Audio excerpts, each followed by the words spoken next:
Hi there, and welcome to the Sunday preview for this 30th Sunday in the church's year. And this week we have the gospel about the greatest commandments of the law.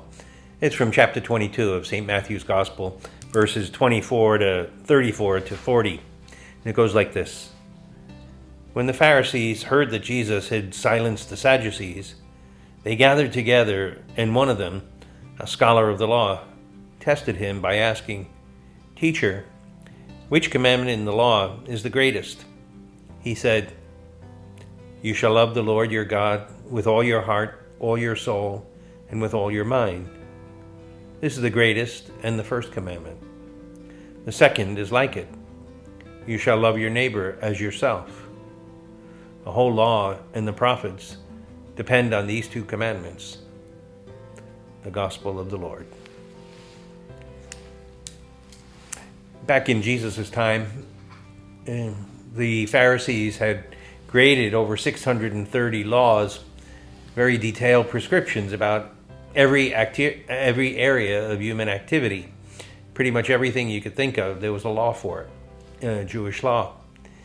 And Jesus gave this new commandment of love, the two great commandments of love. And yet, even today, we still think in terms of what's strictly prohibited and what we can get away with. And we tend to create laws for every kind of human behavior. And Jesus is talking about another level in the law. There was a fellow who told me that he was really in a hurry all the time and he was trying to get a lot of things done. And it was a weekend and he was running off to Home Depot to get a bunch of things so he could work all day Saturday. And his 3-year-old kid was in the driveway, and he stepped over him and patted him on the head and headed for the car. And the kid was playing there with some blocks all by himself. And as he got to the car, he felt a little guilty, and he said, "I should take some time and play with my kid." So he went back and played with his son for a few minutes. And as they were playing with the blocks, the little 3-year-old looked up at him and said, "Daddy, why are you mad at me?" You see, he couldn't fake it. He was still in a hurry. He was still thinking about the projects that he had to do that weekend.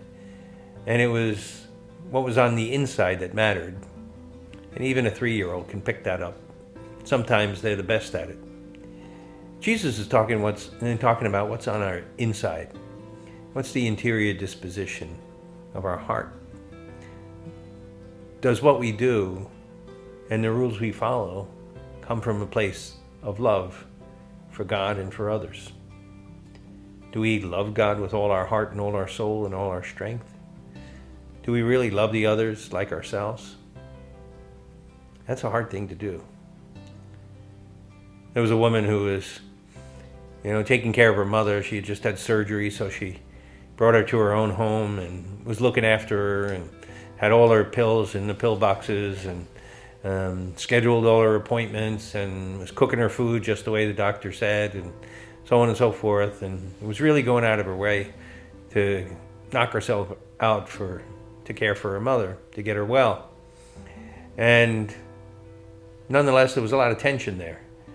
And one day the tension erupted into a big fight over something really silly about the way she made a hard-boiled egg. And the mother said to her, "Why are you doing all this for me anyway?"